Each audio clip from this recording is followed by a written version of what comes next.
Таны бизнес тулгамдсан асуудал байна уу?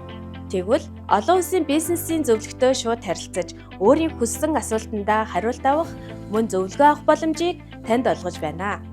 Та бизнестэй тулгамдж байгаа асуудлаа шийдвэрлэх гарц гаргалгааг олж авах, гүйцэтгэлийн шинэ арга аргачлалыг суралцах, ойлгох, цаашлаад OKR-ийн талаар мэдлэг мэдээлэлтэй болох боломжууд таныг хүлээж байна. Таныг 2025 оны 5 сарын 16-нд болох вебинарт оролцохыг урьж байна. Вебинарын үеэр та бизнесийн стратеги, маркетинг, санхүү, үйл ажиллагаа зэрэг олон асуудлаар мэргэжлийн зөвлөгтөй санал солилцох, Монгол улсад OKR-ыг яагаад хэрэгжүүлэх шаардлагатай болсон талаар, танай байгууллага OKR-ыг хэрэгжүүлэх шаардлагатай эсэх талаар мэдэж авна. Та энэ боломжийг бүү алдаарай. Вебинартаа бүртгүүлээрэй. Таны бизнесийн амжилт таны гарт. OKR Mongolia бүгдийг нь биш, чухлыг нь хэмж.